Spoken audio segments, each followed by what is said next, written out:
South Africa is currently characterized by so-called wildcat strikes, which means technically unlawful strikes, or strikes in breach of contracts reached between employers and employees. And, of course, unrest, not just unrest of the gruesome kind of Marikana, but many other people have been killed, property has been trashed, lawlessness of labor has been a characteristic of South Africa, and, of course, lawlessness in other contexts. For example, service delivery riots and strikes, enormous amount of lawlessness and damage. Now, one of the issues here is that the trade union movement, or the biggest of them, COSATU, is in alliance with the government. In other words, it is in government.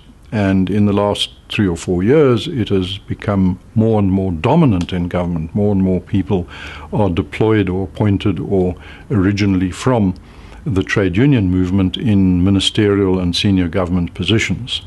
This means that when the government is trying to enforce the law on labor unrest and unlawful activity generally, it is trying to enforce the law on itself. It is the trade union movement.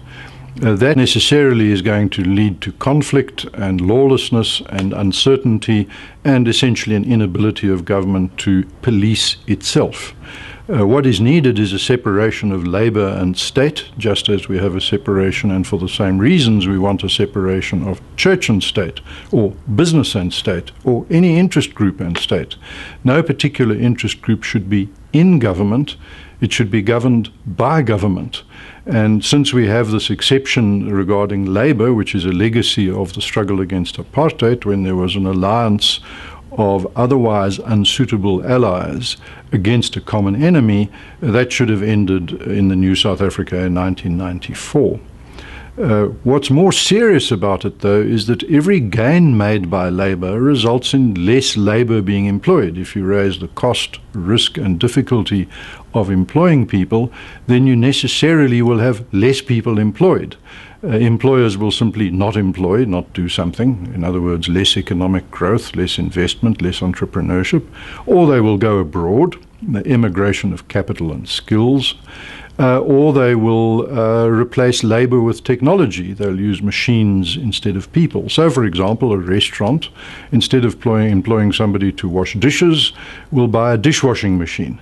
And a farmer, instead of employing farm labor, will employ a harvester and electric milking machines, and so on. In every sphere of life, it is actually easy and cheap to replace people with machines, or to replace labor with capital and technology. So that explains our very, very high levels of unemployment.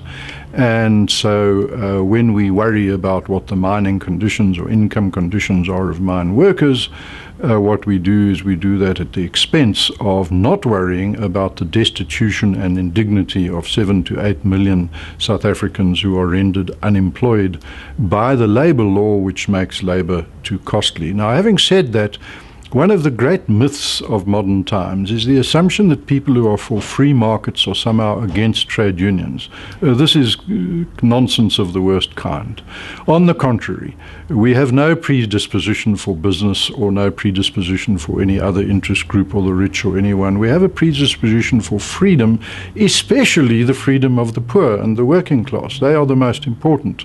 The problem is not unions, and the problem is not organized labor, which is simply freedom of association of the most important and fundamental kind, and it's also not even industrial agreements, which is freedom of contract of the most fundamental kind.